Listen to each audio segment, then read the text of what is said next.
Okay my dear students, welcome to my channel PTM classes.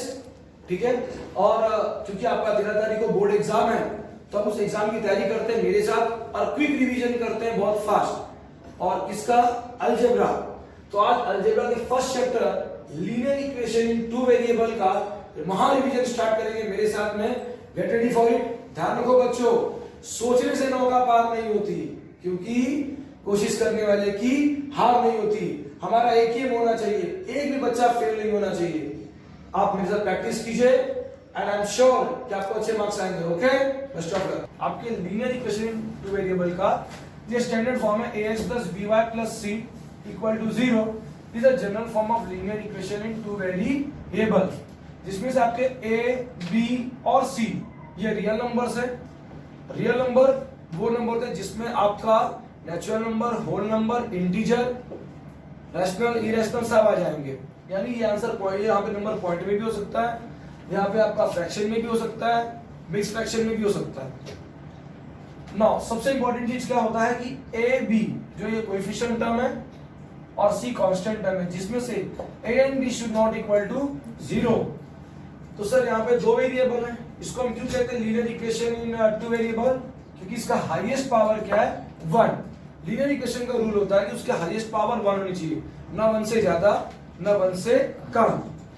अब इसके लिए मैंने आपको इक्वेशन लिया है, क्योंकि हमने स्टैंडर्ड 9 में chapter number 5 linear equation two variables का इंट्रोडक्शन हमें हो चुका है ऑलरेडी, जिसमें हम इक्वेशन को इस तरीके से सॉल्व करते थे। ठीक है, यहाँ पर इक्वेटिंग द कोएफिशिएंट। आप देखो, मैंने आपके सामने एग्जांपल सॉल्व किया है जहां पर हमने देखा कि हमारा x के जो कोएफिशिएंट वो सेम नहीं थे, यहाँ y के भी कोएफिशिएंट सेम नहीं थे, बट साइन देखो जरा, यहाँ दोनों के आगे प्लस साइन है, यहाँ दोनों के आगे माइनस साइन। तो क्वेश्चन आता है कि सर हम किसको इक्वेट करें? तो आप x को भी इक्वेट कर सकते हो और आप y को भी कर सकते हो। हमने यहाँ पर अपनी कन्वीनियंस के लिए मल्टीप्लाइंग इक्वेशन 1/3 लिया है, हमने 3 से मल्टीप्लाई किया। अब हम किसको कंसीडर कर रहे हैं? इक्वेशन 1 को। इसको 3 से मल्टीप्लाई करने पे हमें मिलेगा इक्वेशन नंबर 3। अब हमारा जो मेन फोकस होना चाहिए वो 2 और 3 पे होना चाहिए, क्योंकि कई बार बोर्ड एग्जाम में बच्चे गलती क्या करते हैं, वो इक्वेशन 1 से 3 तो बनाते हैं, बट सॉल्व करने के टाइम पे वापस गो बैक टू 2 एंड 1। ये गलती नहीं करनी, आपको 2 और 3 लेना है। और क्योंकि दोनों का साइन सेम है तो आप सब्ट्रैक्टिंग करोगे। सब्ट्रैक्टिंग करने के टाइम पे मेंशन करो कि सब्ट्रैक्टिंग इक्वेशन 2 फ्रॉम इक्वेशन 3। और आपने 2 फ्रॉम 3 लिखा तो थर्ड इक्वेशन आपका पहले आएगा, इक्वेशन नंबर 2 उसके नीचे आएगा। सब्ट्रैक्टिंग में आपको साइन चेंज करना है, ये बहुत इंपॉर्टेंट रूल है, साइन चेंज करना मत भूलिएगा। अब यहां पर देखो -6 और +1 है, -6 और +1 में बड़ा कौन है? -6।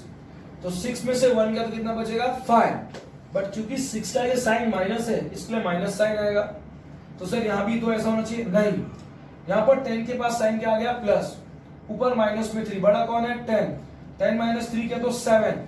बट क्योंकि 10 बड़ा और साइन प्लस, इसलिए हमने प्लस साइन लिया यहाँ पर। ठीक, और y की वैल्यू, और हम क्या करेंगे, यहाँ पे जो वैल्यू रहेगा उसको यहाँ से डिवाइड करना है। क्योंकि बहुत से बच्चे क्या करते हैं जिनका बेसिक क्लियर नहीं है, वो इस -5 को उस साइड लेकर प्लस कर देते हैं, वो ये गलती करते हैं। आपको वो नहीं करना है। आपका जब भी कोई नंबर वेरिएबल के साथ इस तरीके से हो, वो मल्टीप्लाई होता है, तो मल्टीप्लाई वाला टर्म कभी भी इस साइड आके क्या होगा? डिवाइड। तो आपको आंसर आएगा 7/-5। आपको y की वैल्यू जो मिली, मैंने y से किया तो आप ऐसे भी कर सकते हो।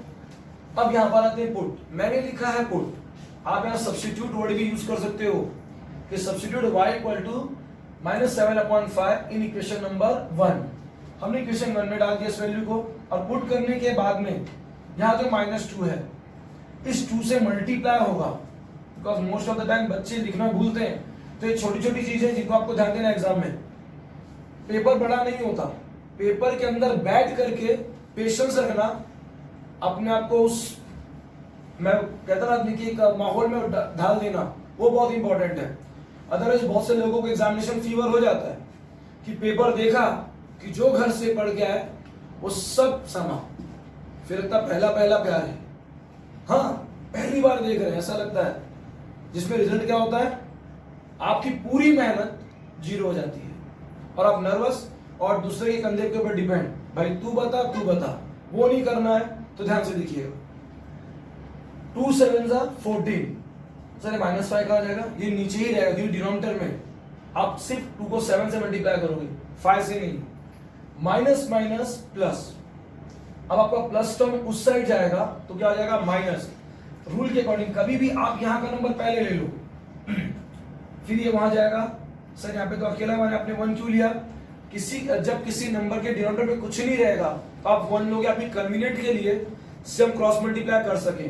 तो हमने क्रॉस मल्टीप्लाई किया, 5 1 जा 5, 1 1 जा 14 1 जा 14, तो हमें दोनों माइनस में आ गए। अब दोनों माइनस में आ गए तो ये ऐड होंगे। आप यहाँ कुछ बच्चे क्या करते हैं, दे मेक सिंपल मिस्टेक्स, वो कई बार ऐसा करते हैं 5 + 14 लिख देते हैं और आंसर में उनका 19 प्लस में आ जाता है, गलत। आपके नंबर जब दोनों माइनस में हो तो आप उनको ऐड करोगे और ऐड करने के बाद साइन किस में डालोगे, माइनस, क्योंकि बोथ भी नंबर आ रही माइनस, तो आप माइनस साइन में डालोगे। ये रहा आपका आंसर। जब आपको x और y की वैल्यू मिल जाए तो उसे इस तरीके से लिखने के बाद इस तरीके से बॉक्स में डालना मत भूलिएगा।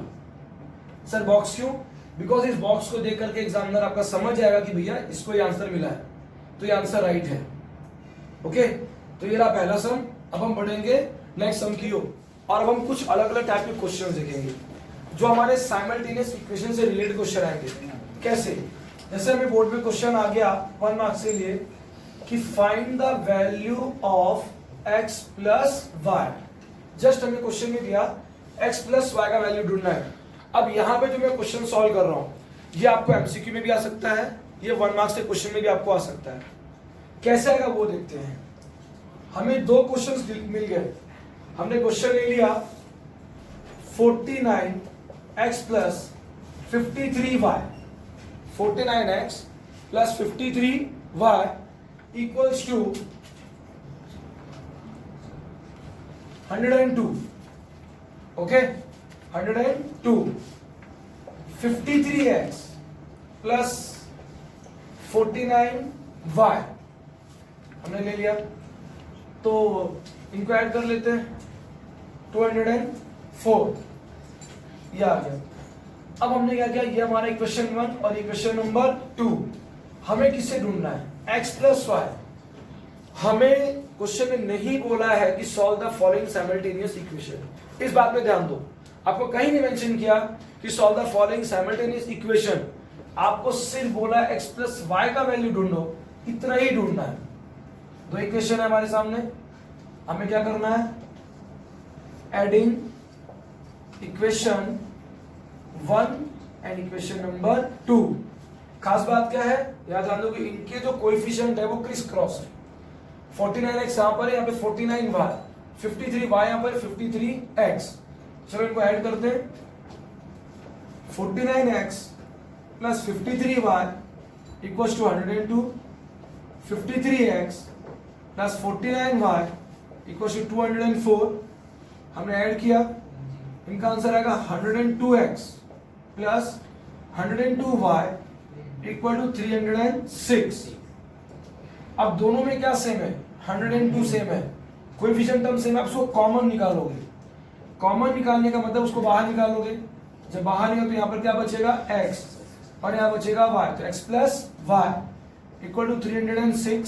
सो therefore x plus Y equal to 306, ये नीचे आएगा 102। Therefore x plus y equals to 3। ये आ गया, चाहे तो फाइनली मेंशन कर लो answer, the value of x plus Y is equal to 3। सब में जितना बोला है आपको उतना ही सॉल्व करना है, ना उसके आगे ना उसके पीछे। ये ध्यान रखिए कि आपको इससे रिलेटेड एक्टिविटी आ सकती है कि आपको अपने समय दे दिया, complete the following activity, complete the following activity. अब ये जो एक्टिविटी है ये वेरी करती है, 2 मार्क्स और 3 मार्क्स, ये दोनों में आ सकती है एक्टिविटी। आपको 2 मार्क्स के लिए भी आ सकती है, 3 मार्क्स के लिए भी आ सकती है।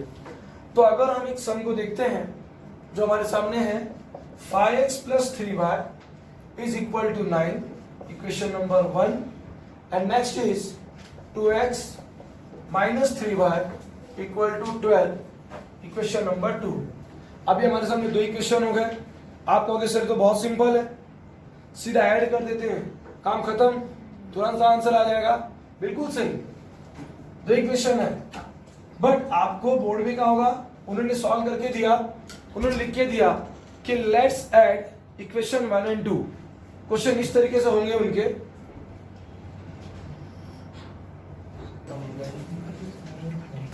Let's add equation 1 and 2। अब क्वेश्चन में आ गया आपको कि 5x plus 3y equal to 9, 2x minus 3y equals to 12, और यहां सीधा आ गया आपके सामने x equal to 21। ठीक, अब कई बार यहां पर बच्चा जा रही ये तो y के नीचे लिखा है x, मैं क्यों सॉल्व करूं? तो बच्चे क्या करते हैं, इसको जेन्युइनली पूरा सॉल्व करने लगते हैं। इसे पूरा सॉल्व नहीं करना है, आपको यहाँ पे देखना है कि उसने क्या बोला, ऐड, हमने ऐड कर लिया। 5 plus 2 7, इसका क्या होगा, क्योंकि यहाँ पे अपोजिट साइन है, प्लस एंड माइनस दोनों की कोएफिशिएंट भी क्या है, सेम, तो टर्म हो गया cancel. Next, therefore x equals to 21 upon में डैश, क्योंकि आपने यहाँ पे जो वैल्यू निकाली, अब आप 7 लिखोगे तो ठीक, पता चला किसी ने -3 लिख दिया या 3 लिख दिया तो रॉन्ग हो जाएगा। 7 and therefore x is equal to 3, आपको x की वैल्यू आ गई 3। काउंट कीजिएगा मैं कितने बॉक्स बना रहा हूँ, 1 2 एंड 3 बॉक्स हो गए। उसके बाद हम आगे बढ़ते हैं। अब क्योंकि x की वैल्यू मिल गई तो आप बोलोगे सर आपने समझाया था x की मिले या y की मिले, दोनों में से जिसकी भी एक की मिल जाए उसे सब्स्टिट्यूट करना है। So place x equals to 3 in equation 1 में डालें या 2 में, चलो 2 है क्योंकि एक्टिविटी दी हुई है तो ये पुट किया हुआ है हमारे सामने। Now 5 into dash plus 3y equals to 9। जहां पे x के टर्म्स है वहां पर डैश क्यों है, आपको जस्ट कंफ्यूज करने के लिए कि आप कोई गलती करो और आपके मार्क्स जगह पे जाए। 3y equals to 9 minus dash, अब आगे देखिएगा 3y equals to dash and therefore y equals to, हमने आपको डायरेक्ट डैश दे दिया, and therefore x comma y is equals to dash comma dash. हो सकता है कुछ ज्यादा सॉल्व हो, मैं ज्यादा डैश दे रहा हूं। सो आपको x की वैल्यू क्या आ गई 3, आप यहाँ पे 3 पुट करोगे, 5 3 15, वो 15 डायरेक्ट जाएगा। हो सकता है कि एग्जाम में यहाँ पे तो ऐसा है ये भी ना रहे, डायरेक्ट लिखा है 3y इक्वल्स टू डैश। तो जो वर्क है आप बोर्ड पेपर में क्या कर सकते हो, लास्ट पेज में जाओ और लास्ट पेज में टर्म लिखो वहां पे रफ, और रफ लिख करके सम को सॉल्व करो। सॉल्व होने के बाद में डोंट यूज पेंसिल, आप पेन से उसको ऐसे कट कर देना, आराम से कट करना, ये नहीं होता कि पेपर के आर पार होल हो जाए, आराम से कट करना और फिर वहां सिंप्लीफाई करो। 5 3 15, आपका प्लस 15 उस साइड जाएगा तो माइनस 15, ओके, आपका प्लस 15 उस साइड जाएगा तो माइनस 15। अब देखो जैसे मैंने पे माइनस साइन डाला, आप भी गलती कर सकते हो, यहां ऑलरेडी माइनस दिया हुआ है तो 15 माइनस 9 माइनस 6, क्योंकि माइनस साइन बड़ा है यहां पर। नाउ देयरफॉर अब 3 क्या करेगा, 3 उस साइड जाके डिवाइड करेगा, सो 3 के टेबल में 6 का भी आता है, 2 जा 3 2 जा 6, सर माइनस साइन आएगा क्योंकि यहाँ पे माइनस साइन है। फाइनल आंसर है आपका x की वैल्यू 3 और y की वैल्यू -2 इज अ सॉल्यूशन। इतना ओके। तो बच्चों हमने यहाँ पर दो टाइप के सम देख लिए। एक हमने क्या देखा जिसमें हमारे दोनों साइन सेम थे, बट वहां पे क्या करना था, इक्वेशन के कांस्टेंट टर्म को, कोएफिशिएंट टर्म को हमें इक्वेट करना था, बरोबर। सेकंड एग्जांपल में देखा स्ट्रेट फॉरवर्ड सॉल्वर, वहां पे हमें कोई क्यों नहीं करना पड़ा, क्योंकि वहां पर ऑलरेडी y के कोएफिशिएंट सेम थे, प्लस वहां पर अपोजिट साइन थी। बट अगर हमारे सामने क्वेश्चन ऐसा आ जाए कि जिसमें अपॉन टर्म हो, तब तुम्हारी जान ले लेगा वो, हाँ, तब तो हम कहेंगे हम तो बर्बाद हो गए, सर ने तो बताया नहीं कि अपॉन वाला सम भी आएगा। आ गया तो क्या करेंगे, आ गया तो सॉल्व करेंगे, डरेंगे थोड़ी ना। अब साल भर मेहनत किए हो, तो क्या डरने के लिए किए हो, प्रैक्टिस करने के लिए किए हो। चलो 1/3x plus Y is equal to 10/3, एक सम हो गया। दूसरा 2x plus 1/4y is equal to 11/4। आप कभी कभी एक्सपेक्ट करोगे कि बोर्ड में हमारे क्वेश्चन आएगा 1/x वाला, नहीं, कभी कभी ऐसे क्वेश्चन नहीं आते हैं।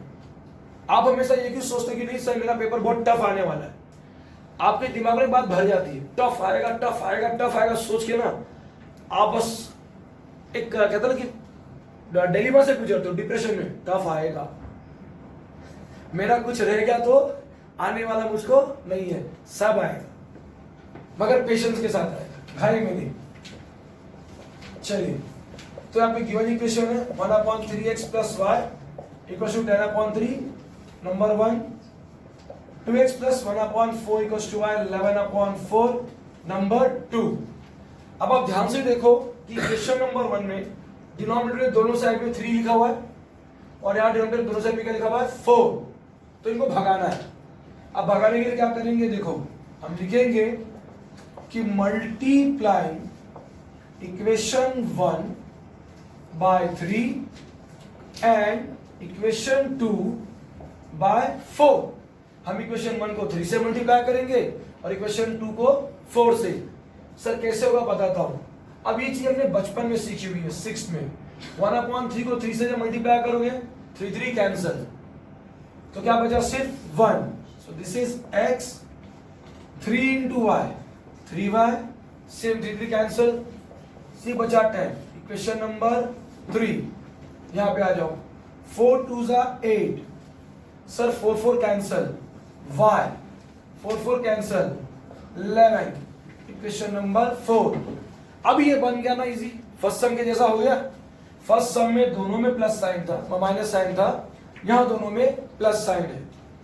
क्या कोएफिशिएंट टर्म सेम है? देखो नहीं, यहां 8 है, यहां पे 1 है, यहां 3 है, यहां पे 1 है, तो हमारा काम क्या है फिर सेम करना, किसी एक को सेम करते हैं। चलो, so once again multiplying equation number 3 by 8, 8 1 8, 8 3 24, 8 10 80, equation number 5। तो मुझे 3 से क्या मिला 5, तो जब मैं सम सॉल्व करूंगा तो मैं किस पे फोकस करूंगा 4 और 5 पे। दोनों का साइन सेम है, दोनों का कोएफिशिएंट टर्म सेम हो गया x का, ओके। अब लिखेंगे subtracting equation 4 from equation 5। So 5th equation आपका ऊपर आएगा, equals to 80, 8x plus 1y equals to 11। Subtracting का आपने साइन क्या जाएगा change, 8x cancel, 24 minus 1 23y, 80 minus 11 69, 23 के टेल में 69 आता है, यस। y इक्वल्स टू 3, आपको y की वैल्यू मिल गई 3, place y equals to 3 in equation number 3। आपने इक्वेशन 3 में उसकी वैल्यू पुट कर दी, x प्लस 3 इंटू 3, क्योंकि आपका ऑलरेडी y के आगे कोएफिशिएंट टर्म है 3 into 3 equals to 10, 3 3 9 10, therefore x equals to 10। आपका प्लस 9 उस साइड गया तो minus 9, x equals to 1, and therefore x comma y is equal to 1 comma 3 is a solution. तो अपॉन वाले सम के लिए इस तरीके से आप सॉल्व करोगे, आपको यहां डरना बिल्कुल नहीं है, मैं साफ कह रहा हूं, ठीक है। तो अभी हमने अपॉन वाला सम देखा, तो क्वेश्चन अराइज ये होता है कि सर आपने तो ऐसे अपॉन वाले सम्स करा दिए, बट अगर मेरे सामने ऐसे क्वेश्चन आ जाए तो मैं क्या करूंगा, मुझे नर्वस होना चाहिए कि नहीं? नहीं, मेरा पहला आंसर होगा कि हमें नर्वस बिल्कुल नहीं होना चाहिए।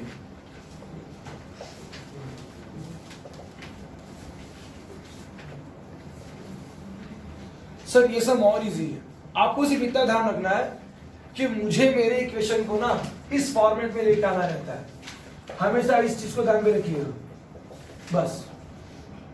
अगर अपॉन वाली कोई चीज है तो उसको इस फॉर्मेट में लेके आना है, इस फॉर्मेट में आपका सम आ गया कि सब इजीली सॉल्व हो जाएगा, चाहे ये क्वेश्चन हो चाहे वर्ड प्रॉब्लम हो, सिंपल सी बात है। चलो इसके पास आते हैं, solution 2/x minus 3/y equals to 15, question number 1, 8/x plus 5/y 77, question number 2। अब क्या करेंगे, अब सब्स्टिट्यूट करेंगे, क्योंकि आपका इक्वेशन इस फॉर्मेट में तो है नहीं, तो substitute 1/x equals to a and 1/y equals to b in equation number 1 and 2। क्या करोगे आप यहां पर, अब बोले सर यहां पे 1/x तो है नहीं, अब ये भी लॉजिक देख लो, क्योंकि आप एक एक स्टेप दिखाते नहीं बैठोगे वहां पर। क्या होगा 2/x का मतलब क्या होगा 2 into 1/x which is equal to 2/x, इसलिए मैंने 1 नीचे ले लिया, क्योंकि आप बोलोगे सर यहाँ पे 2 लिखा 1 तो है नहीं, तो 2 1 क्या होगा 2 ही होगा ना, इसलिए हमें इसको ऐसे कर लेना है। तो अब यहाँ पे 2a minus 3b equals to 15, equation number 3, 8a plus 5b 77, equation number 4। हो गया आपने कुछ देर के पहले सर आपने जस्ट अभी सॉल्व किया था, बट हाँ डिफरेंस क्या है, वहां दोनों में साइन माइनस थी, फिर अगले में दोनों साइन प्लस हुई, यहाँ पे अपोजिट साइन है, मगर कोएफिशिएंट सेम नहीं है, तो चलो सेम करते हैं। अगर इनके पास जाएंगे तो हमें क्रॉस मल्टीप्लाई करना पड़ेगा, तो यहां पर आते 2 के टेबल में 8 आता है, चलो multiply equation 3 by 4 we get 4 2s are 8, 4 3s are 12, 15 4s are 16, question number 5। सो मैंने 3 से बनाया 5, तो मेरा इंटेंशन कहां पे होना चाहिए 4 और 5 पे, दोनों का एक कोएफिशिएंट टर्म सेम हो गया। चलो सब्ट्रैक्टिंग, तो क्वेश्चन आ रहा है सर यहाँ प्लस या माइनस अपोजिट साइन है, ठीक है, मगर क्या ये टर्म सेम है दोनों, नहीं। कौन सा टर्म सेम है, ए वाले, जब ए वाले टर्म सेम है तो इनके आगे कोई साइन है क्या, नहीं है, जब कोई साइन नहीं है तो वहां पे प्लस रहता है, हम प्लस साइन शो नहीं करते बट वहां प्लस रहता है। तो subtracting equation 4 from equation 5 we get 8a minus 12b equal to 16, 8a plus 5b equal to 77। हमने क्योंकि सब्ट्रैक्टिंग लिखा है साइन चेंज हो जाएगा, कैंसल, यहाँ दोनों माइनस है, ध्यान देखिए आप प्लस को नहीं देखोगे, ये दोनों माइनस है, तो 12 plus 5 17। सर हमने 12 plus 5 बोला ना 17, बट साइन माइनस क्यों, क्योंकि दोनों पे माइनस साइन है, यहाँ पे 60 प्लस में और 77 माइनस में है, तो 77 में से 60 गया तो -17। क्या 17 के टेल में 17 आता है, यस, कितने जा 1 जा, दोनों पे माइनस साइन है, minus minus plus. Now place b equal to 1 in equation number 3। आपने इक्वेशन नंबर 3 में वैल्यू को प्लेस कर दिया, जिसकी वैल्यू को b की, इक्वेशन 3 के पास आ जाओ, 2a minus 3 into 1 equal to 15। so 2a 3 1s are 3, 3 1s are 3, minus 3 उस साइड गया तो प्लस 3, 2a equals to 18। क्या 2 के टेल में 18 आता है, हाउ मच 9 जा, आपको एक ही वैल्यू आ गई 9। अब क्या करोगे, अब आप लिखोगे री substituting the value of a and b, resubstitute, वापस से पुरानी वैल्यू के पास जाना। तो a की वैल्यू क्या थी 1/x, so 1/x equals to a, comma 1/y equals to b, 1/x, a की वैल्यू क्या है 9, और 1/y, b की वैल्यू क्या है 1। अब आपने स्टैंडर्ड 9th में इन्वर्टेंडो किया हुआ था, उल्टा करना, ये ध्यान रखिएगा। कई बार हम क्रॉस क्रॉस करते हैं, नहीं, इन्वर्टेंडो कर देना। सर अपने 1 क्यू लिखा, बताता हूं, इन्वर्टेंडो जब करोगे तो उल्टा होता है। तो x ऊपर गया तो x 1 ऊपर चला जाएगा तो 1/9 उल्टा हो जाएगा just. This is y equals to 1। So therefore x, y is equals to 1/9, 1 is the solution. हो गया ना सॉल्व। तो किसने कहा कि ऐसे सब आपको बहुत डिफिकल्ट पढ़ेंगे? ये बहुत इजी पढ़ेंगे, क्योंकि ये सब सॉल्विंग इक्वेशन साइमल्टेनियस इक्वेशन है। ये सारे साइमल्टेनियस इक्वेशन के अंदर ही आते हैं। इसलिए मैंने कहा आपको ध्यान रखना है कि आपका कोई भी इक्वेशन ऐसे अपॉन में आए, उसको इस फॉर्मेट में ले आओ, सम सॉल्व हो जाएगा आपका। ठीक है। अब अगर हमें ऐसा क्वेश्चन आ गया कि जहां पर हमारे दोनों वेरिएबल डिनोमिनेटर में और साथ में, हाँ वैसे क्वेश्चन आने पर आपकी दिल की धड़कन बढ़ जाएगी कि सर आपने सिंगल वेरिएबल सिखा दिया। मगर ऐसा कर क्या करेंगे, जब साथ में 2 वेरिएबल आएंगे हमारे पास तो कोई दिक्कत नहीं, जो काम हमने पहले किया वही काम सेम यहां पर भी करना है।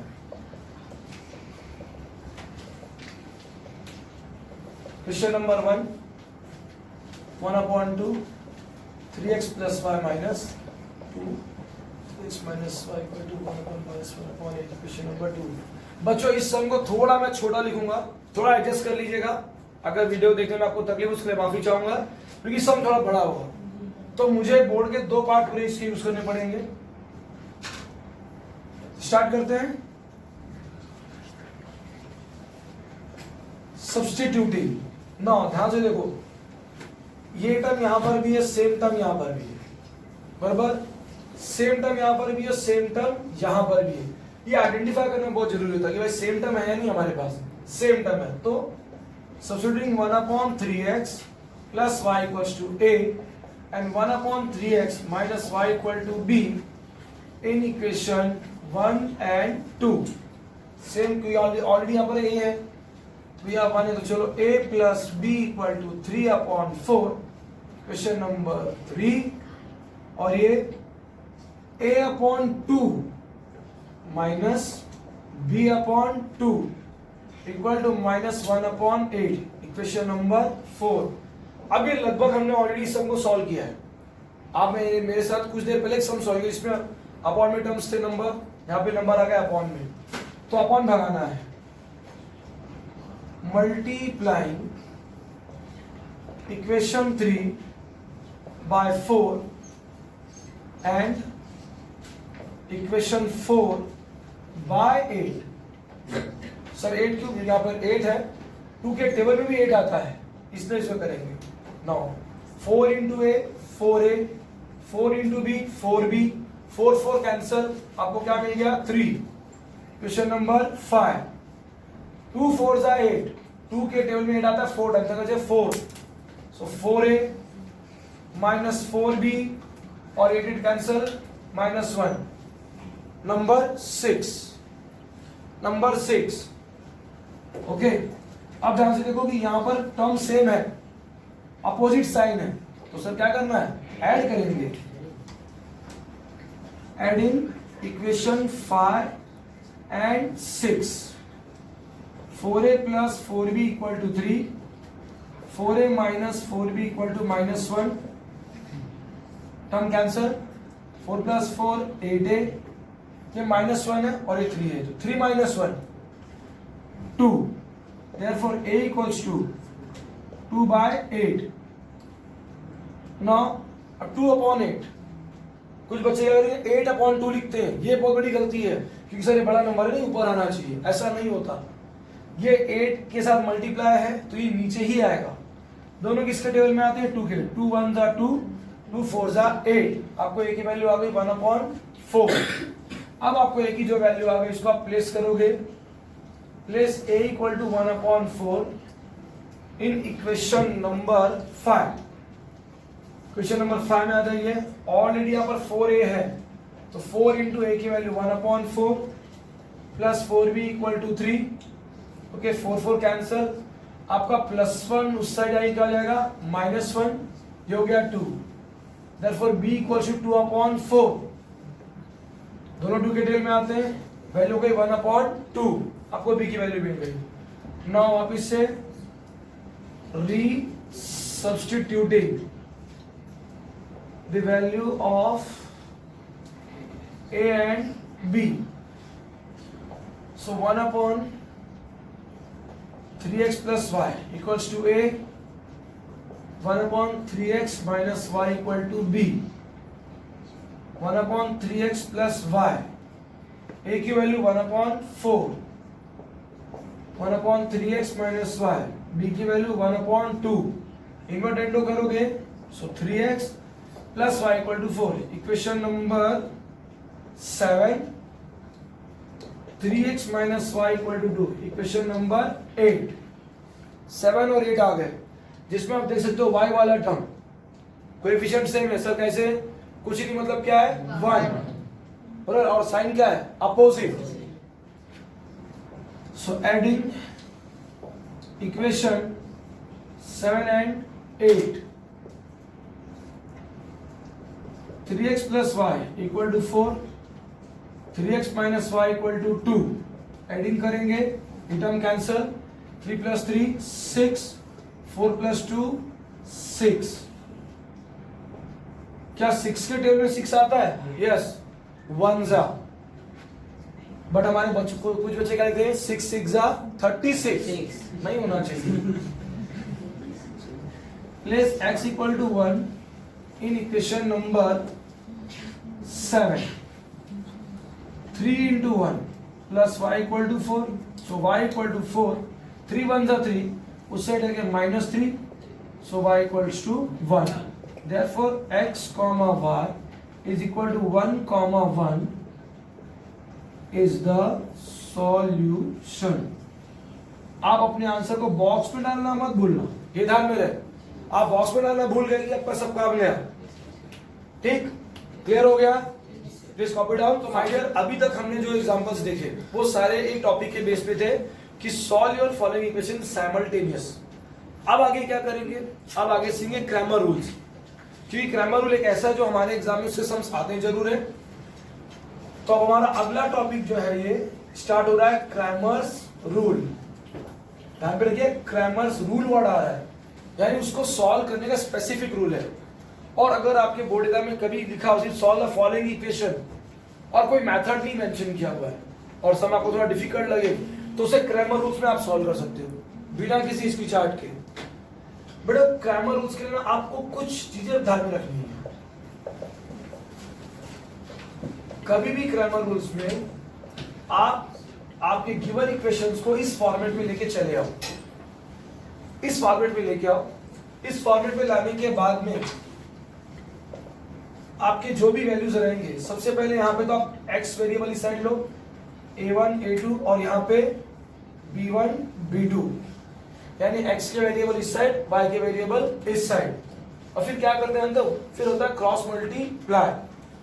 क्रॉस मल्टीप्लाई में कभी भी ये वाला टर्म पहले लेना चाहिए, इससे मैंने मेंशन किया 1 a1 इंटू b2, और बीच में साइन माइनस होनी चाहिए compulsory, and this is b1 into a2 ले लो या a2 इंटू b1, यहाँ कोई दिक्कत नहीं। बड़ा कहोगे सर इस टर्म को मैं आगे ले लूं और इसको पीछे ले लूं तो दिक्कत ही दिक्कत है। नेक्स्ट आप चलते हो dx के पास, जब हम क्रैमर रूल अप्लाई करते हो dx करते हैं, और इससे रिलेटेड आपको खाली ऐसे सम नहीं मिलेंगे, आपको MCQ में से सम मिलेंगे, आपको 1 मार्क्स में से रिलेटेड सम मिलेंगे। जब आप dx बोलोगे ना बच्चों, तो आप इस x के जो कोएफिशिएंट आपने लिए इनको आप रिप्लेस करोगे with this constant term c1 c2, और आपके y के जो कोएफिशिएंट टर्म थे वो वैसे ही रहेंगे। और फिर से हुए c1 into b2 and b1 into c2। और जब आपने लिखा सर dy, तो जब आप dy लिखोगे तो सबसे पहले आप dy लिखने के टाइम पे क्या करना ध्यान रखना है कि x के कोएफिशिएंट उसी तरीके से आएंगे। अब कौन रिप्लेस होगा, y वाले, c1 c2, a1 into c2 and c1 into a2। ठीक, अब आपका क्या हो गया, यहाँ पे चलो d की वैल्यू मिल गई, dx की वैल्यू मिल गई, dy की वैल्यू मिल गई। फिर लिखना है बाय क्रैमर्स रूल। आप बाय लिख सकते हो, आप अकॉर्डिंग लिख सकते हो, ठीक है। फिर आपको ढूंढनी एक्स की वैल्यू। एक्स के लिए ध्यान रखना हमेशा dx अपॉन डी। आप उल्टा करते हैं कई बार, आप d ऊपर लिख देते हैं धोखे से और dx नीचे, मार्क्स वही जाएगा आपका। y equal to D Y upon D, ये हो गया। फिर पैटर्न वही है x कॉमा वाई। आपको जो आंसर आए वो इज द सॉल्यूशन। ये है आपका क्रैमर्स रूल। मैंने आपको सिंपल सी बात समझाई। आपका इक्वेशन कैसा भी हो, आपको ध्यान रखना है कि मुझे मेरे इक्वेशन को इस फॉर्मेट में लाके कन्वर्ट कर देना है। इस फॉर्मेट में आपने कन्वर्ट कर लिया तो फिर वो क्या अपॉन में हो, कैसा भी हो, पॉइंट में क्यों ना हो, रूट में क्यों ना हो, आप सॉल्व कर लोगे। क्योंकि रूट वालों के लिए एक रूल्स होते हैं बच्चों, जिनको हमने स्टैंडर्ड 9th में सॉल्व किया था सर्च चैप्टर के अंदर, कि अगर आपको रूट वाले टर्म आ जाए, समझ लो कि √2 इंटू √3 या √2 इंटू √2 आ गया तो क्या होगा? यस, क्यों होगा ये? क्योंकि हमने रूल पढ़ा था √a इंटू √a, तो √2 इंटू √2 2, ये रूट्स के रूल होता है, तो वहां डरना नहीं है। अब आपको मल्टीप्लाई करने के लिए अगर टर्म आ गया 1/2 इंटू 3/4, तो क्या करना है? मल्टीप्लाई। बहुत से बच्चे इसमें भी क्रॉस मल्टीप्लाई करते हैं, 4 1 जा 4, 2 3 जा 6, ऐसा नहीं होता, ये रॉन्ग है। 3 1 जा 3, 4 2 जा 8, ये इस तरीके से होता है। बीच में क्रॉस मल्टीप्लाई नहीं होगा। बीच में क्रॉस मल्टीप्लाई कब होता है? अगर यहां पर प्लस या माइनस इन दोनों में से कोई साइन होती तो क्रॉस मल्टीप्लाई होगा, अदरवाइज डायरेक्ट क्या होंगे? मल्टीप्लाई। सो बच्चों, अब क्रैमर रूल्स हमने स्टार्ट कर दिया। आपने मेरे क्रैमर रूल्स का रूल तो देख लिया कि हमें किसी भी इक्वेशन को किस फॉर्मेट में कन्वर्ट करना है। अब आते हैं डिटरमिनेंट के पास। सर इससे रिलेटेड सम आपको 1 मार्क्स एमसीक्यू दैट इज, या फिर सॉल्व द फॉलोइंग इक्वेशन जिसमें 4 मार्क्स के लिए आएगा, 4 क्वेश्चन आते हैं वो आएगा, या फिर आपको इससे एक्टिविटी आ सकती है 2 मार्क्स की। तो क्वेश्चन आया डिटरमिनेंट ढूंढने के लिए, आपको मैंने क्वेश्चन दे दिया -1 2 7 और 4, हमें बोल दिया find the value of determinant. ये रहा question, find the value of determinant. Solution -1 upon this is 7.4, ठीक है। अब आप बोले सर यहाँ डी ले लो, ये ले लो, ऐसा कोई जरूरी नहीं कि आप डी लेके लिखो, ऐसा करके लिखो, ठीक है। नाउ 4 1 जा, मैंने कहा था ना रूल ऐसे मल्टीप्लाई होगा, तो -1 इंटू 4 -7 इंटू 2, 4 1 जा 4 -4, 7 2 जा 14, देखो दोनों टर्म माइनस में आ गए, -18। देयरफॉर बड़ी प्यार से लिखो वैल्यू ऑफ डिटरमिनेंट इज -18, और अपने आंसर को इस तरीके से बॉक्स में डाल दो, काम खत्म। ये हो गया। क्वेश्चन अराइज होता है कि सर अगर मेरे पास सम अपॉन में आ जाए तो मैं क्या करूंगा? जहां पे 7/3, 3/2, 5/3 एंड 1/2, इस तरीके से क्वेश्चन में तो क्या करेंगे? कोई प्रॉब्लम नहीं है। 7/3, आप इसको ऐसे लिख सकते हो 7/3, 3/2, 5/3, 1/2। सॉल्व करते हैं रूल के अकॉर्डिंग। 7/3 into 1/2 minus 5/3 into 3/2। मैंने समझाया था यहाँ क्रॉस मल्टीप्लाई नहीं होगा, डायरेक्ट मल्टीप्लाई। 7 1 जा 7, 3 2 जा 6, 5 3 जा 15, 3 2 जा 6। क्या दोनों के डिनोमिनेटर सेम है? यस, डिनोमिनेटर सेम है तो आप क्या कर सकते हो? आप डायरेक्ट ऐड या सब्ट्रैक्ट कर सकते हो। 7 माइनस 15, नाउ 15 माइनस 7 -8/6, 8/6, 8/6 दोनों किसके टेबल में आते हैं? दोनों 2 के टेबल में आते हैं। तो this is -4/3, therefore value of determinant is -4/3. Yes बच्चों, हमने डिटरमिनेंट देखा। अब एक सम और देखते हैं जो 1 मार्क्स के लिए भी आ सकता है, एमसीक्यू में भी आ सकता है। क्या आपको क्वेश्चन में दिया, if the value of determinant d is equal to 14, dx equals to 28 and dy equals to -14. Find the value of x, y. मैंने दोनों लिया है, आपको समय जरूरी हो सकता है दोनों में से एक दे दे, फाइंड x या फिर फाइंड y। तो सर सीधा by Cramer's rule x equals to dx upon d, y equals to dy upon d, 28/14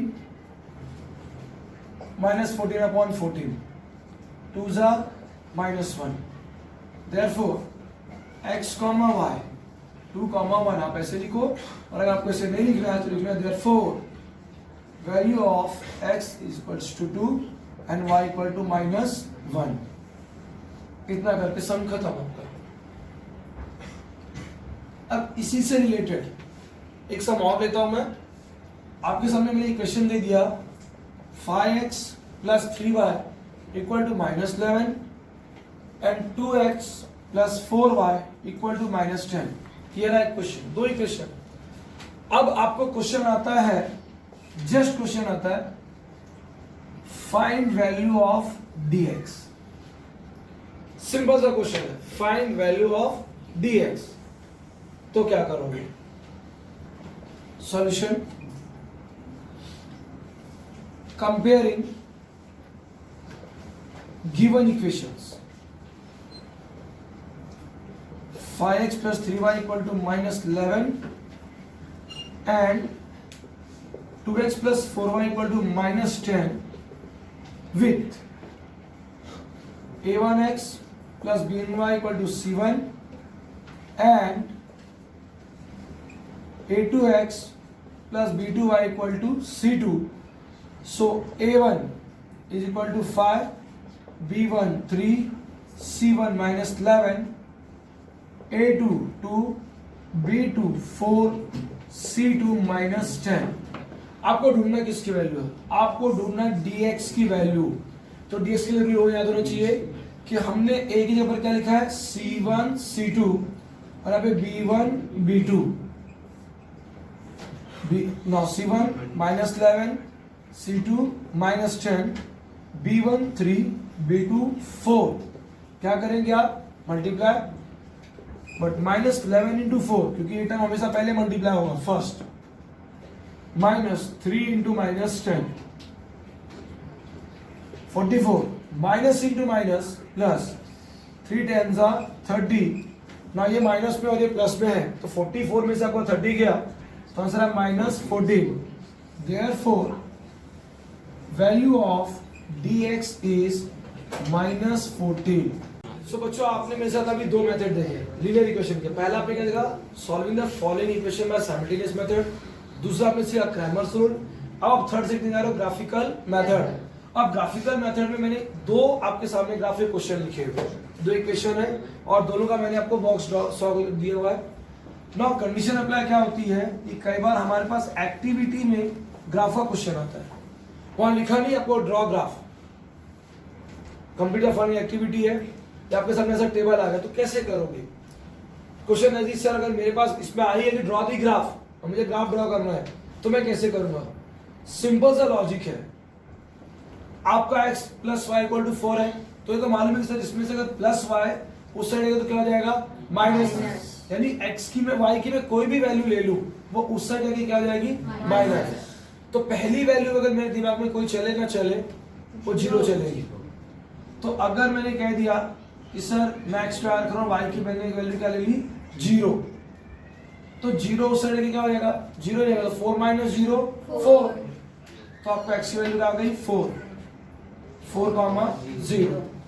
ठीक है, अब आप कहोगे सर मैंने 1 ले लिया वाई की वैल्यू, आपका प्लस 1 सेट है माइनस 4 माइनस 1 3, दिस इज 3,1। अब आपने कहा सर -1 ले लो, तो कोई बात नहीं ना, -1 उस साइड जाके +1, इधर का माइनस उस साइड जाके प्लस, तो 4 + 1 5, दिस इज 5,-1। और लास्ट में आपने कह दिया कि सर मैंने 2 ले लिया, तो +2 उस साइड जाके -2, 4 - 2 2, दिस इज 2,2। आपका सॉल्व हो गया ग्राफिकल मेथड। एकदम आसान, सिर्फ लॉजिक दिमाग से चलाना कि मेरा टर्म वहां जाके क्या होगा, बस। अब आप यहां पर आ गए, हाँ यहां पर कुछ बचेगा कि सर अब तो कंफ्यूजन है। क्यों कंफ्यूजन है? क्योंकि यहाँ पे 2x है, बराबर, -y = 2 है, तो सर अगर मैं y को उस साइड ले जाऊंगी फिर 2 अपॉन में आएगा, तो आप y को साइड ले जा रहे हो, ले जाओ ना, -y उस साइड क्या जाएगा +y, यहाँ पर क्या बचेगा 2x, आप 2 को इस साइड ले आओ तो ये जाएगा -2, आपका -y उस साइड गया तो +y, आपका +2 इस साइड आ गया तो -2। अब आपको किसकी वैल्यू लेनी है x की, चलो तो आपने x की पहली वैल्यू क्या ले ली 0, सीधा 0 से स्टार्ट करेंगे। अब 2x है, मतलब 2 × x, तो आप x की जो भी वैल्यू लोगे वो मल्टीप्लाई होगी, तो 2 0 0 -2, now 0 - 2 क्या होगा आंसर -2, so 0, -2। आपने कहा सर 1 ले लिया, तो 2 1 2, 2 - 2 0, आपने वैल्यू क्या ली x की 1 0, तो दिस इज 1, 0। आपने कहा सर 1 ले लेते हैं, x की वैल्यू -1, तो चलो हमने -1 ले लिया, तो 2 1 2, बट ये -2 है और यहाँ पर भी -2, माइनस यस, आप नंबर ऐड होगा बट साइन क्या आएगा माइनस, तो यहाँ पे आ गया -4, दिस इज -1, -4। और लास्ट में किसी ने कह दिया चलो सर 2 ले लेते हैं, कोई बात नहीं, आपने 2 ले लिया, तो 2 × 2 2 2 4, -2 2, तो आपका आंसर आएगा 2,2। इस तरीके से आप डायरेक्ट सॉल्व करो। किसने कहा कि नहीं आप सर पहले ऐसे लिखो फिर इसको इस साइड ले जाओ, फिर x के लिए 2 + y/2, इतना क्यों करने का? सर बट ये तो सिर्फ एक्टिविटी के लिए है ना? ये एक्टिविटी के लिए भी है और प्रैक्टिकल के लिए भी है।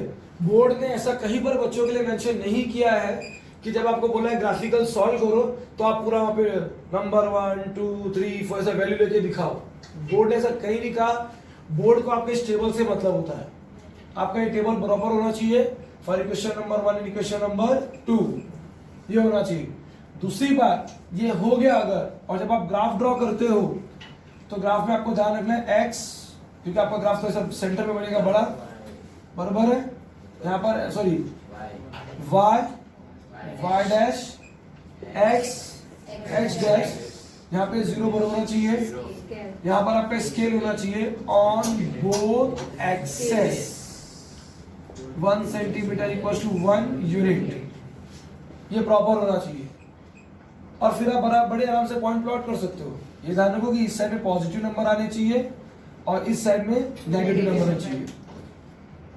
यहाँ पर पॉजिटिव नंबर होने चाहिए और इसके जस्ट नीचे नेगेटिव नंबर्स होने चाहिए। ये बहुत इंपॉर्टेंट है। इतना टॉपिक, इतना आपने कर लिया तो ग्राफिकल मेथड आपका हो गया। अब चलिए, अब आपके अब हमारे सामने आगे question, solve the following simultaneous equation graphically. अब ग्राफिकली सॉल्व करना है तो पहले हमारे 2 इक्वेशन है, 2x - 3y = 4, इक्वेशन नंबर 1 ये हो गया। दूसरा हो गया 3x - y = 4, इक्वेशन नंबर 2, बराबर। ये इक्वेशन नंबर 1, इक्वेशन नंबर 2। और अगर आपको ऐसे नहीं करना है तो आप बड़े प्यार से लिख सकते हो कंसीडर, व्हाट इज करो consider 2x - 3y = 4, therefore 2x = 4 आपका माइनस 3y से जाएगा तो plus 3y, therefore x equals to 4 plus 3y upon 2 बराबर 3x minus y equal to 4, आपका माइनस वाई उस साइड आएगा तो प्लस वाई, 3x 4 साइड आएगा तो माइनस 4, बन गया इक्वेशन। अब मैंने क्या कहा, इसके बाद अब आप चाहो तो आप डायरेक्ट ऐसे टेबल बना के सॉल्व कर सकते हो, डायरेक्ट टेबल बना के आप सॉल्व कर सकते हो। ये टेबल इसके लिए हो गया,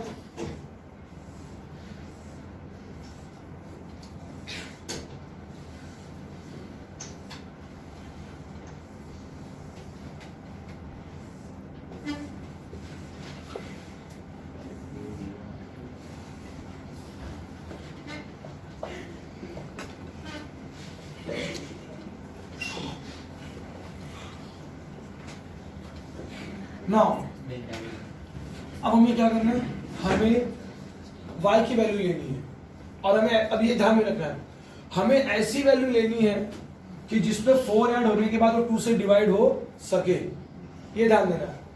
तो चलिए मैंने सबसे पहले वैल्यू ले ली 2, ठीक है, y के बाद मैंने क्या लिख दिया 2, सो 3 2 जा 6, 6 प्लस 4 10 और 10 टुगेदर में आता है 5 5, 2।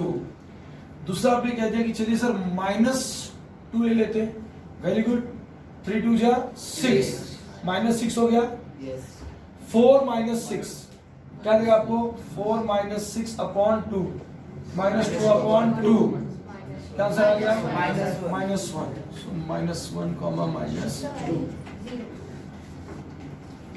नेक्स्ट आपने y की वैल्यू ले ली 0, 3 0 0, 4 अपॉन 2 बचेगा, फिर आंसर आपको आ गया 2, सो 2, 0। अब आता है नेक्स्ट क्वेश्चन, मैंने 4 कॉलम बनाए, बराबर है, जरूरी क्या 4 कॉलम बनाइए, आप 3 कॉलम में आपके आंसर को रोक सकते हो और आप यहीं पर क्योंकि आपको सारे वैल्यू मिल गए तो हम क्यों 30 मार्क खान बने। हाँ, जब हमारा काम 3 से हो सकता है तो हम 30 मार्क खान क्यों बने थे। ओके ना, अब यहां पर आते हैं, अब इस साइड में कौन है, x है, तो मुझे किसकी वैल्यू लेनी, x की। अब मैंने कहा ना आपके दिमाग का कंप्यूटर तुरंत दौड़ना चाहिए कि सर अगर मैंने पहली वैल्यू 1 ले ली तो क्या हो जाएगा, 3 × 1 -4, 3 1 3 -4, तो 3 -4 क्या होगा आंसर, -1। तो आपने x वैल्यू क्या ली थी 1, आपको y की वैल्यू क्या गई -1, 1, -1।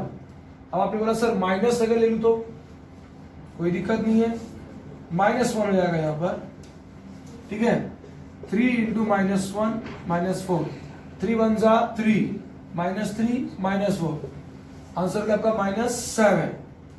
तो आपने x वैल्यू क्या ली -1, -7 आ गया, -1, -7।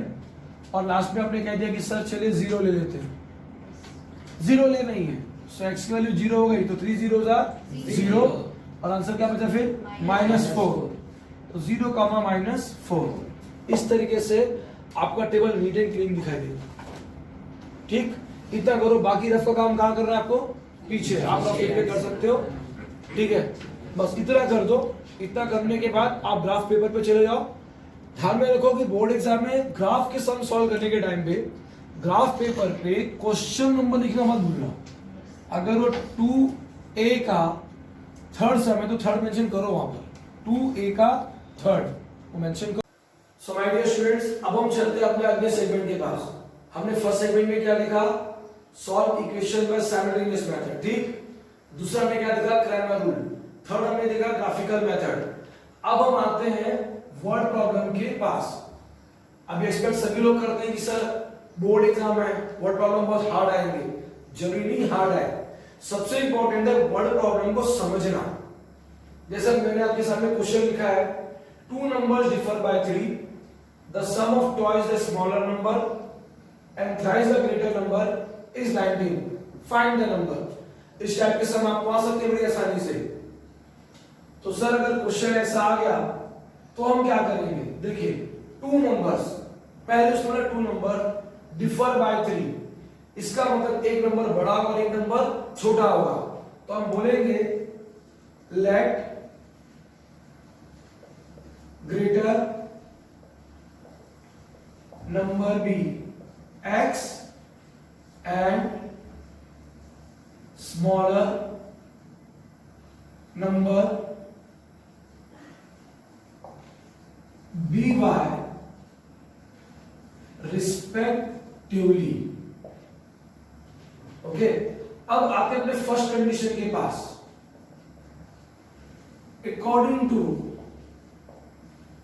First condition, sir first condition क्यों, गिवन कंडीशन क्यों नहीं? क्योंकि हमारे पास दो कंडीशन रहते हैं तो हमारे दो इक्वेशन बनेंगे, इसलिए according to first condition two number differ by 3, that means x minus y is equal to 3, equation number 1। According to second condition, now second condition हमारा यहां से स्टार्ट होता है, the sum of twice the smaller number and thrice the greater number is 19, thrice the greater number। बच्चों जब twice और thrice word आते हैं ना तो यहाँ पे आपका टर्म मल्टीप्लाई होता है। आपका ग्रेटर नंबर x है, इसका thrice मतलब 3x, twice the smaller number मतलब 2y, और सम वर्ड यूज है, सम का मतलब प्लस होता है, तो दोनों ऐड हो जाएंगे, दोनों का टोटल आ गया 19, इक्वेशन नंबर 2। तो आपके सामने दो इक्वेशन आ गए, बट कल वाली कंडीशन आ गई कि नहीं?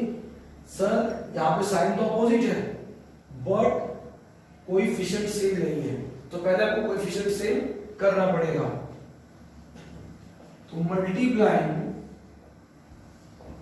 Equation 1 by 2, 2 into x 2x, 2 into y 2y, 2 3 are 6, equation number 3। अब हमने क्योंकि 1 से बनाया 3 तो हमारा मेन इंटेंशन कहां पे होगा? 2 और 3 दोनों में अपोजिट साइन है, ऐड करेंगे। Adding equation 2 and 3, 3x plus 2y equal to 19, 2x minus 2y equal to 6। जब हम एडिंग करेंगे तो ये टर्म कैंसिल हो गया, 3 plus 2 5x, 19 plus 6 25। क्या 5 के टेबल में 25 आता है? यस। कितने जा? 5 जा। तो आपको x की वैल्यू आ गई 5। Place x equals to 5 in equation number 1। चलो ठीक, आप वन में आ गए। Now 5 minus y equals to 3। आपका 5 उस साइड जाएगा तो यहाँ पर क्या बचेगा? -5। कभी भी यहाँ का नंबर पहले 5 चल गया तो -5, क्या गया? -2, minus minus plus, that is y equals to 2। Therefore greater number, आपका ग्रेटर नंबर क्या था? x, x की वैल्यू क्या आ गई? 5। Greater number equals to 5, smaller number equals to 2, therefore the numbers are 5 and 2। ठीक है, ये रहा आपका सम। आपको इसी पैटर्न से लिखना है, और कल हमने किया था कि हमारा आंसर हमेशा बॉक्स के अंदर होना चाहिए। ठीक, प्लीज कॉपी कीजिए। तो बच्चों बढ़ते हैं हम सेकेंड सम के पास। ये क्वेश्चन जिसके आने के चांसेस बहुत ज्यादा है। ठीक है, सम क्या कहता है? देखो ये सम एज से रिलेटेड है। हमने एक सम देखा जो नंबर से रिलेटेड था, अब एक सम है जो एज से रिलेटेड है। The sum of father's age and twice the age of his son is 70। Condition देखो, if we double the age of the father and add it to the age of his son the sum is 95। Find the present ages. तो सीधी बात है कि बेटा बाप से छोटा होगा, बाप बड़ा और बेटा छोटा। Very good. So let present ages of father be x years and sons be y years respectively. अब आते हैं अकॉर्डिंग टू फर्स्ट कंडीशन के पास। तो फर्स्ट कंडीशन कहां पर है हमारी? फर्स्ट कंडीशन हमारी यहीं पर है, ये रही फर्स्ट कंडीशन। मैंने कहा सम को पकड़ना बहुत जरूरी है, पकड़ लिए तो चीज आपके हाथ में आ गई। Sum of the father's age and twice the age of son. Father की एज क्या है? x, twice the age of son क्या हो जाएगा? 2y is equal to 70। Equation number 1। According to second condition, now if we double the age of father की age को double करना, this is 2x and add this to the age of son, y equal to 95. Equation number 2. अब ध्यान से देखो, ये colour वाले सम जैसे हमारे हो रहे हैं, सेम उसी कंडीशन में जा रहे हैं। दोनों में प्लस साइन है, मगर दोनों में अगर आप कोएफिशिएंट को देखो तो इंटरचेंज है। तो क्या करेंगे? कोएफिशिएंट को सेम करेंगे। Multiplying equation 1 by 2 we get 2 into x 2x, 2 into y 2 to the 4 4y, 2 7 the 14 and 0 1 14। Equation number 3। मेरा इंटेंशन फिर कहां पे होना चाहिए? 2 और 3 पे। साइन सेम है, इसे क्या करेंगे? Subtracting equation 2 from equation 3। Equation 3 हमारा ऊपर आएगा, इक्वेशन 2 नीचे। 95 सब्ट्रैक्टिंग कहा हमने, तो क्या होगा? साइन चेंज होगा। हमने सब्ट्रैक्टिंग वर्ड यूज किया, साइन चेंज होगा, ध्यान रखिएगा। ये दोनों कैंसल। 4y हमसे पूछी थी, मतलब क्या है? 1। 4 minus 1 3y, और यहाँ पे माइनस करोगे तो आपको आंसर आएगा 45। तो क्या 3 के टेबल में 45 आता है? यस। कितने जा? 3 15 जा। ओके, आपको y की वैल्यू मिल गई 15। Place y equals to 15 in equation number 1। x plus 2 into 15 equal to 70, x equal to 70, 15 to the 30, आपका प्लस 30 से रहेगा तो minus 30, so x equals to 40। therefore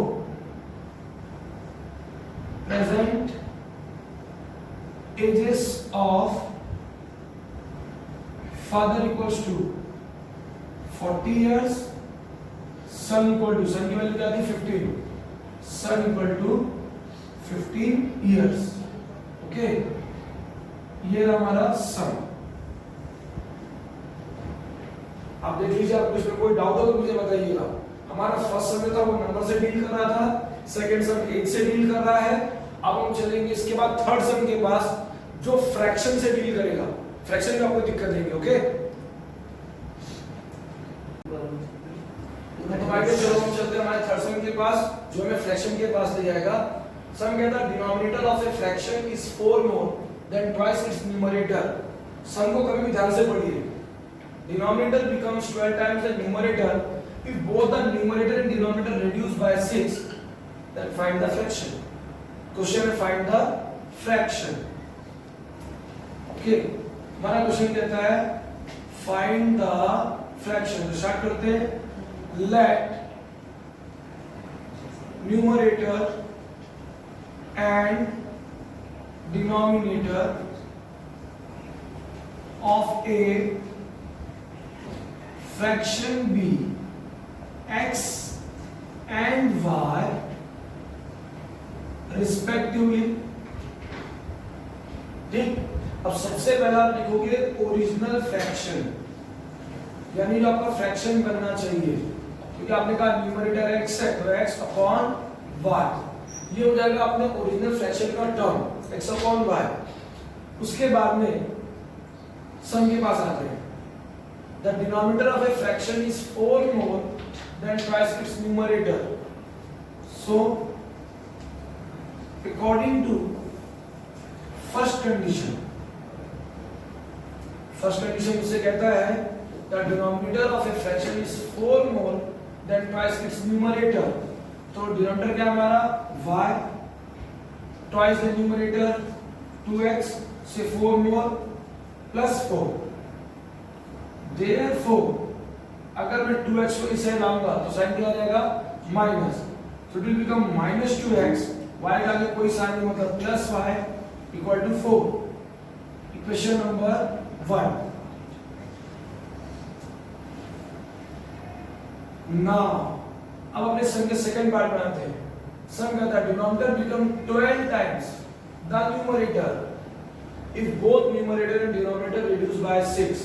Okay, when numerator and denominator reduced by 6, then आपका numerator क्या था x, अब हो जाएगा x minus 6 और आपका डिनोमिनेटर हो जाएगा y minus 6. दोनों रिड्यूस हो गए. अब आते हैं अकॉर्डिंग टू गिवन कंडीशन में. अकॉर्डिंग टू सेकंड कंडीशन में that denominator becomes 12 times the numerator. Okay, so आपका डिनोमिनेटर क्या है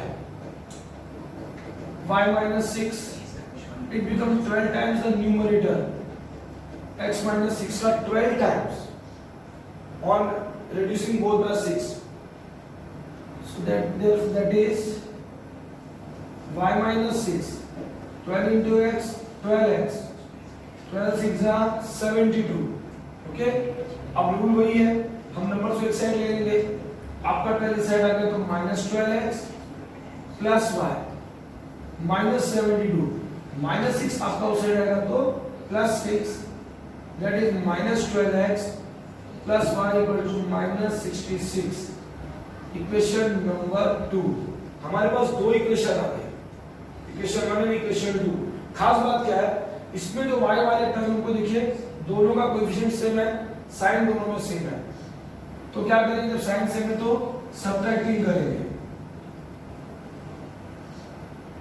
subtracting equation 1 from equation 2. Equation 1 from equation 2. तो आपका इक्वेशन 2 में लिखेंगे हम लोग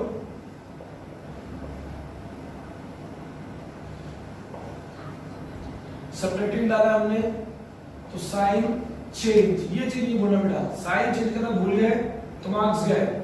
नॉट 12 minus 2 minus 10. सर आप दोनों माइनस में माइनस साइन डालो, दिस इज 70. क्या 10 की जगह पे 70 आता है सर? यस, कितने था 7 था. माइनस माइनस प्लस, तो x की वैल्यू हो गई 7.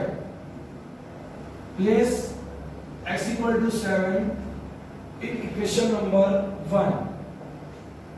इक्वेशन 1 क्या बना, -2x plus y equal to 4. तो -2 into 7 plus y equal to 4. 2 7 is 14. 4. So y equal to 14. 4 आपका -4 दूसरा है तो +14.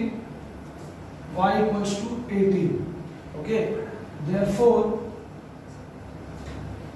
numerator is equal to 7, denominator equals to 18. Therefore fraction equal to, आपने फ्रैक्शन निकाला था x upon y, तो वैल्यू 7 upon 18. ये आपका सम. ठीक है, इस पैटर्न से बच्चों आपको सम के पास जाना है. इस सम को देख लीजिए और लास्ट में मैं आपको इस चैप्टर से रिलेटेड 2-3 कॉन्सेप्ट और समझ कि समझो. आपको time speed equals to distance upon time, number 1. Number 2, distance is equals to speed into time. And number 3 concept, time equals to distance upon speed. एक आपको इस टाइप के सम आएंगे इनसे रिलेटेड। दूसरा आपको सम रिलेटेड आ सकता है बच्चों रोज एंड कॉलम, ये ध्यान रखिएगा, रोज एंड कॉलम। सर ऐसे कैसे? सर एग्जांपल जैसे बच्चों को रिलेट करके हो गया कि मुझे डिस्ट्रीब्यूट करना है कोई गुड्स और जितने बच्चे सबको देना है, तो ऐसे सब जब आते हैं तो अगर आपने रो को x ले लिया और कॉलम को y ले लिया तो ये मल्टीप्लाई होते ध्यान रखिएगा x into y। अब अगर मैं यहाँ पर कोई सम बना लूं कि भाई चलो मेरे पास कुछ चॉकलेट है, बच्चों को डिस्ट्रीब्यूट करने हैं, तो x plus 2 y minus 3 into x into y, इस टाइप के सम भी आते हैं। तो ये कॉन्सेप्ट समझा रहा हूं, इस कॉन्सेप्ट को दिमाग में रखिएगा और पूरे फोकस के साथ बोर्ड एग्जाम लिखिए, फेथ रखिए, भरोसा रखिए अपने ऊपर, और बहुत जल्दी और भी चैप्टर्स के वीडियो आपको मिल जाएगी। So get back to my channel, okay? Thank you.